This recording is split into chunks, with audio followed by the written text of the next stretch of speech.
사랑하는 하나님, 이제 주의 말씀 듣길 원합니다.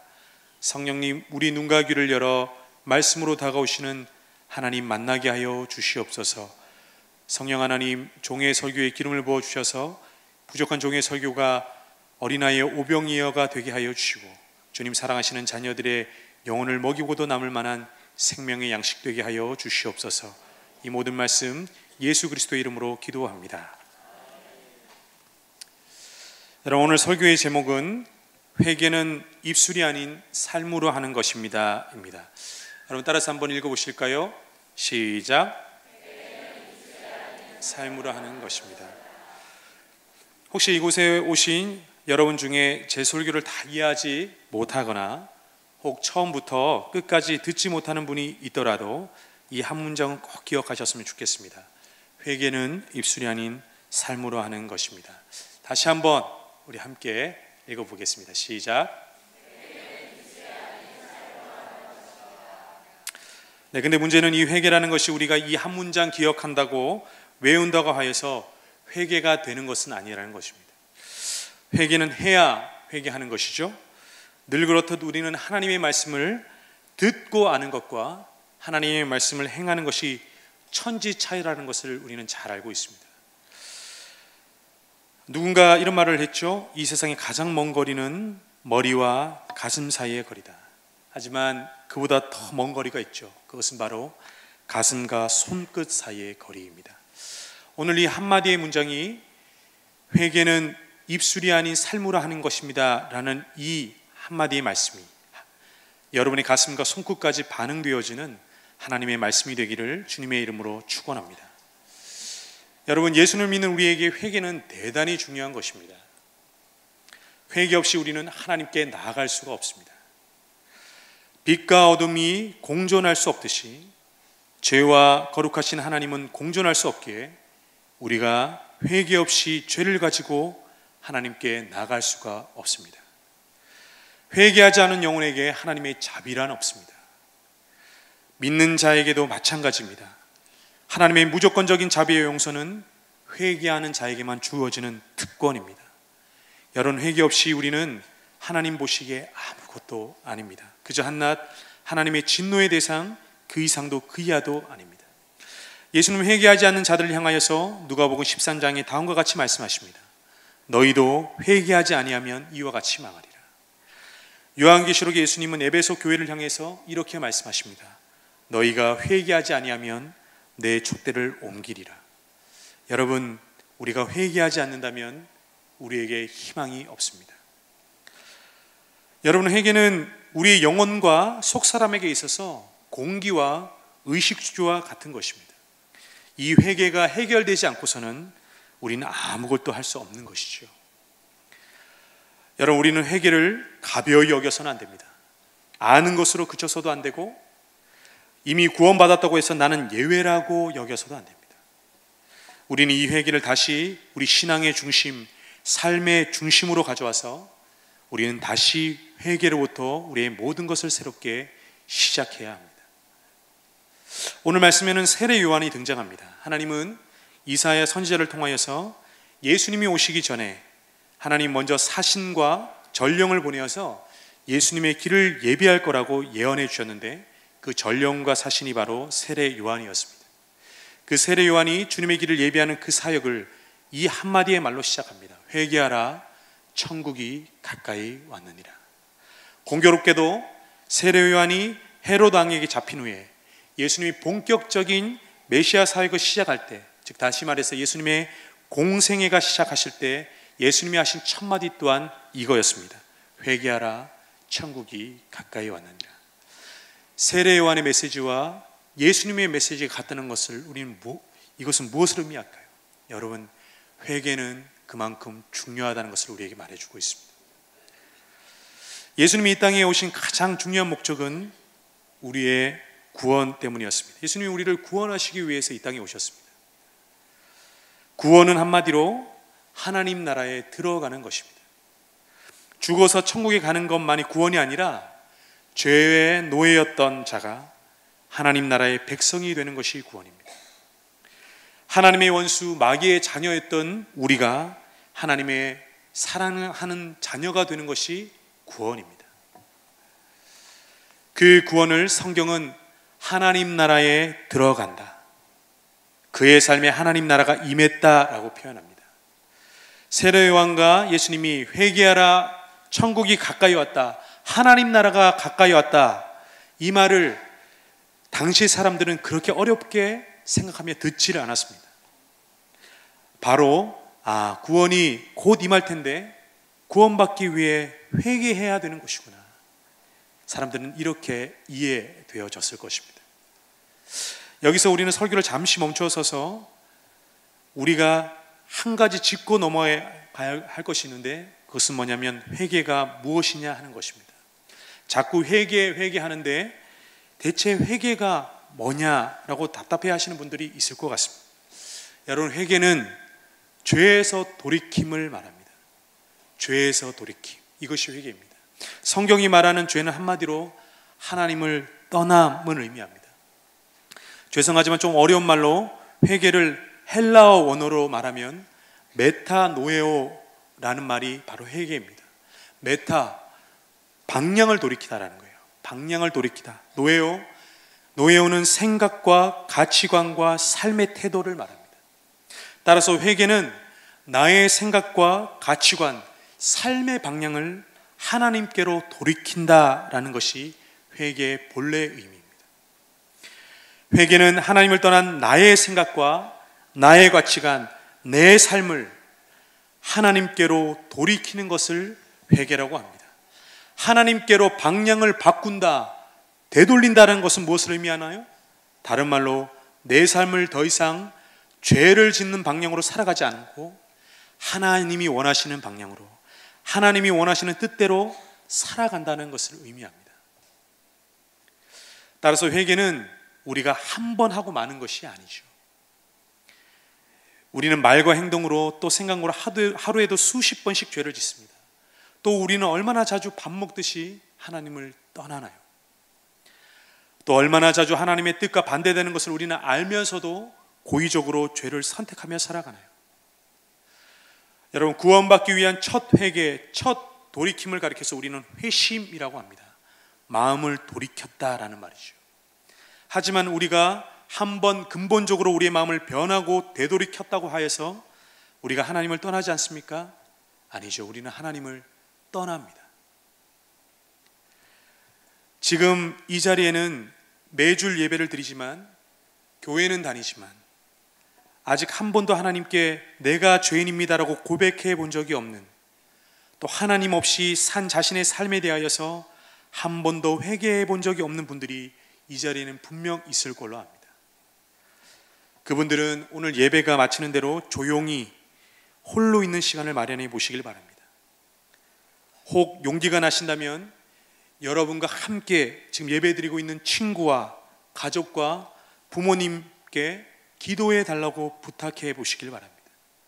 여러분, 회개 없이 구원이 없습니다. 회개하여야 예수님이 여러분 마음에 들어오실 수가 있습니다. 하나님 앞에 지나온 여러분의 삶을 돌이켜 회개하십시오. 그러면 성경에 약속된 구원은 여러분의 것이 될 것입니다. 또한 여러분, 회개는 한 번 하는 것이 아니라고 했습니다.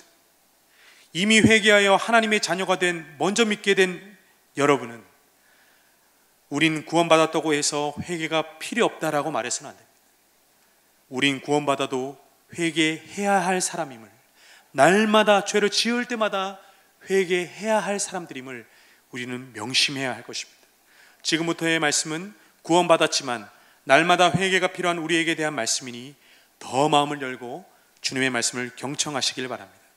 여러분, 우리는 매주일 예배 시간에 우리의 죄를 용서해 달라고 기도하지만 그것이 과연 하나님 보시기에 진전 회개일까요? 교회에 다니는 많은 사람들은, 특별히 오래 교회에 다녔던 사람들은 회개에 대해서 오해하고 있습니다. 회개를 단지 마음을 뉘우치고 입으로 고백하는 것으로만 회개를 생각합니다. 여러분, 말씀을 듣습니다. 어느 날 하나님의 살아있고 운동력 있는 말씀이 내 마음에 비수와 같이 꽂힙니다. 변명조차 할 수 없게 이것은 죄다라는 깨달음을 우리에게 주십니다. 이 깨달음은 바로 회개하라는 주님의 따뜻한 초대임을 믿습니다. 이 깨달음 자체가 우리에게는 은혜이죠. 우린 이 깨달음을 붙잡고 그 자리에서 대성통곡하면서 가슴을 치면서 회개합니다. 우리 마음에 하나님이 괜찮다, 내가 너를 용서하마라는 음성이 들려지는 것처럼 따뜻하고 시원함이 느껴집니다. 그리고 자리에서 일어나 집으로 돌아갑니다. 한동안 그 마음의 시원함과 자신감으로 삶을 살아갑니다. 전에 넘어졌던 죄를 몇 번 이겨보기도 합니다. 하지만 시간이 지나 회개의 약발은 다 떨어지고 죄에 우리는 또 넘어지게 되죠. 결국 우리 마음에는 나는 결국 안 되라는 죄책감이 무겁게 자리 잡습니다. 여러분, 이것은 회개가 아닙니다. 이것은 단지 죄를 고백함이지 회개가 아닙니다. 죄를 고백하는 것은 회개의 시작일 뿐 회개의 전부는 아닙니다. 우리의 오해와 착각이 여기 있습니다. 눈물이 주는 속 시원함과 평안함, 자신감을 회개라고 착각합니다. 여러분, 분명히 말씀드리지만 이것은 회개가 아닙니다. 여러분, 그럼 참된 회개는 어떤 회개일까요? 우리는 어떻게 하여야 진짜 회개를 할 수 있는 것일까요? 오늘 본문에서 세례 요한은 우리에게 참된 회개의 치명적인 조건 하나를 분명히 밝히고 있습니다. 다 같이 본문 마태복음 3장 7절에서 8절을 한 목소리로 읽어보겠습니다. 마태복음 3장 7절에서 8절입니다. 시작.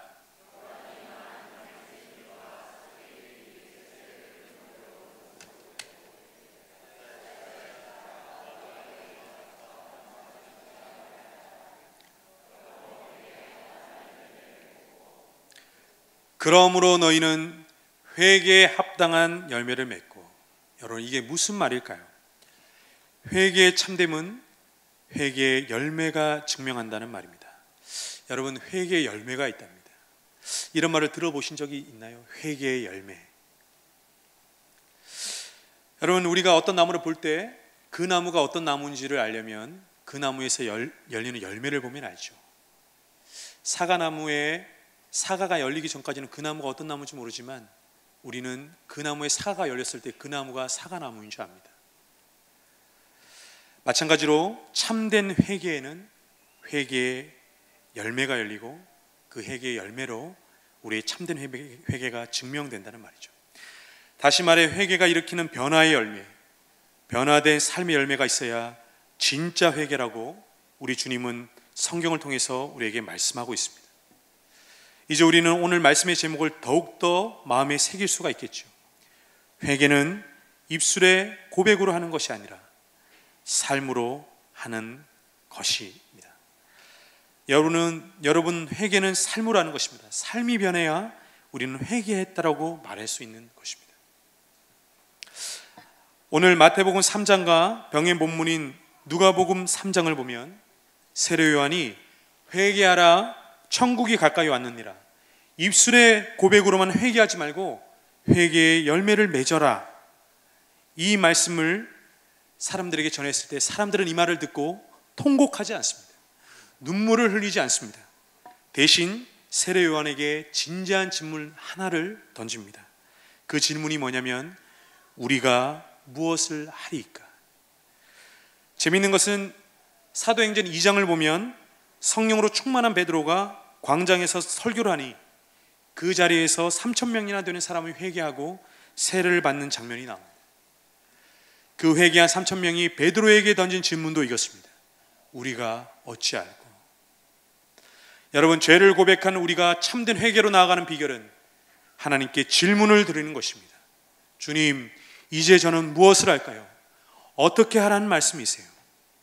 매주일 예배를 비롯해서 이 강단에서 또 홀로 말씀을 펴고 큐티를 하는 도중에 또 순모임 시간에 하나님의 말씀이 우리 마음에 비수와 같이 꽂히거든 우리의 회개는 눈물로 맞춰서는 안 됩니다. 목청껏 내가 죄인입니다, 나를 용서해 주십시오, 대성통곡하는 것으로 맞춰서도 안 됩니다. 우리는 대신 이 질문을 주님께 드려야 됩니다. 주님, 저는 이제 무엇을 할까요? 주님, 내게 원하시는 것이 무엇입니까? 한국교회 초기 역사에 이용도 목사님이라는 분이 계셨습니다. 이분은 대단한 부흥사였습니다. 한국교회 기독교 역사상 감히 전무후무한 사람이다라고 말할 수 있습니다. 가는 곳마다 성령의 불이 떨어지고 회개가 일어나고 분열된 교회가 하나 되고 식었던 기도의 불이 다시 타오르는 역사가 일어났습니다. 여러분, 우리 중에는 부흥회를 경험해 보신 분들이 많으실 것입니다.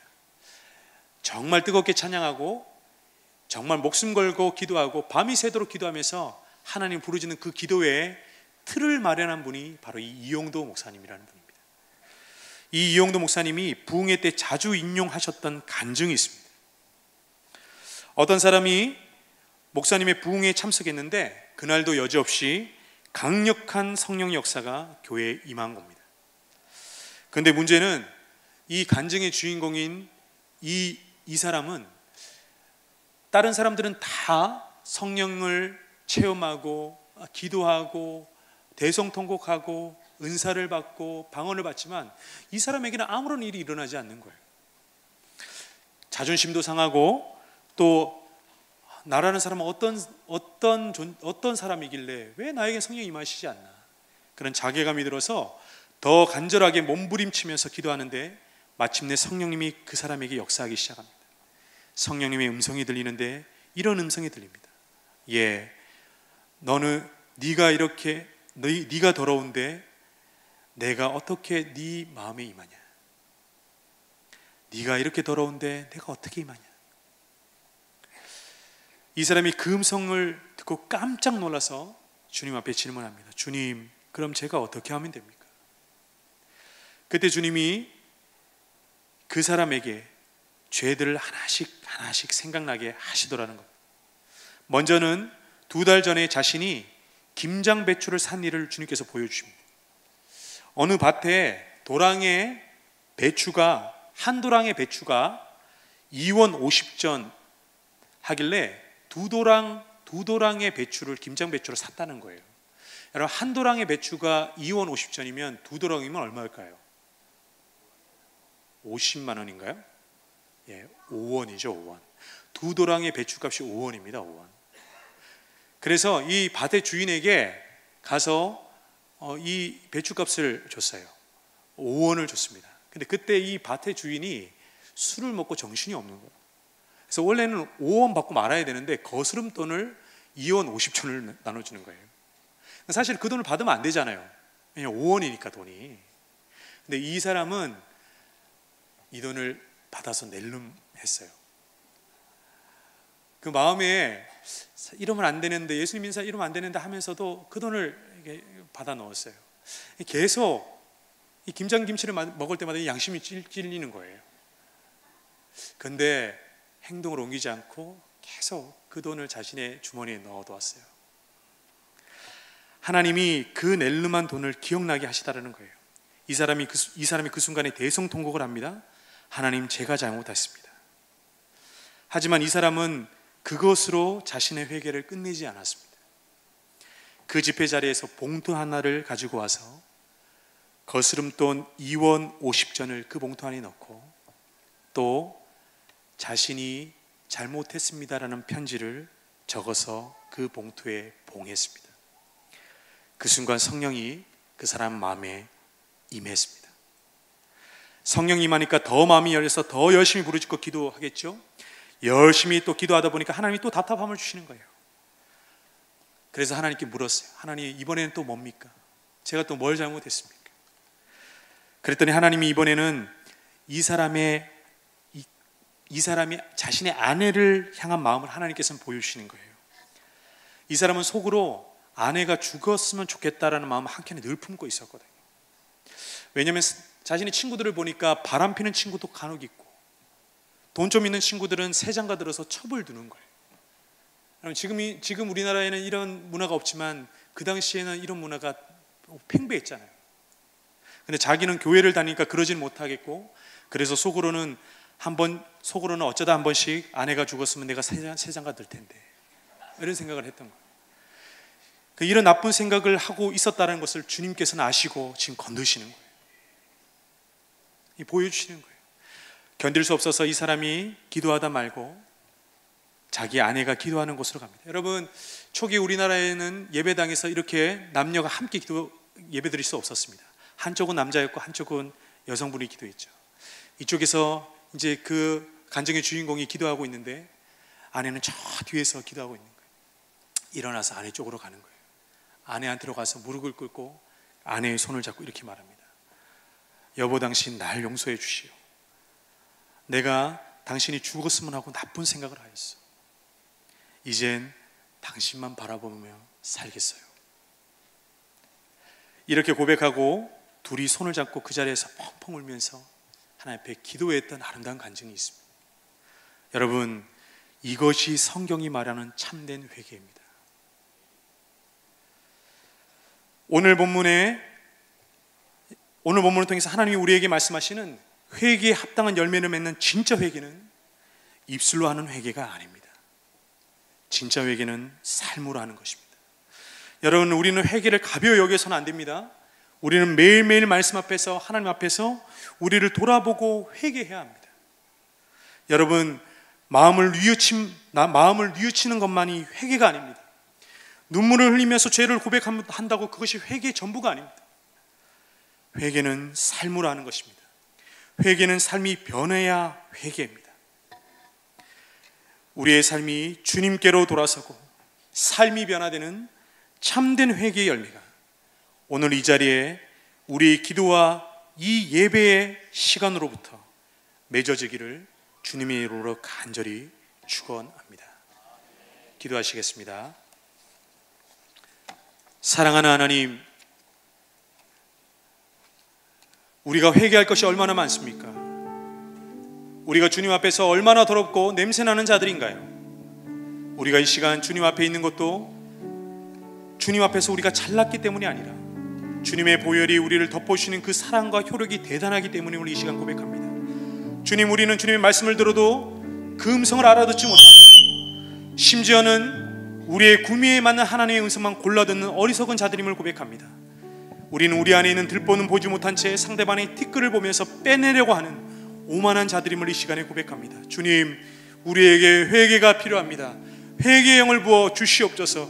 매 시간 강단에서 선포되어지는 말씀을 통해서 우리가 회개하기를 원합니다. 매 시간 주님의 말씀 앞에서, 골방에서, 공동체 안에서 시퍼렇게 살아있는 나의 자아가 발견될 때마다 주님께 회개하기를 원합니다. 입술로 회개하지 않게 하시고, 마음으로 회개하지 않게 하시고, 눈물로만 회개하지 않게 하시고, 삶으로 회개하게 하여 주시옵소서. 이 모든 간구 예수 그리스도의 이름으로 기도드립니다.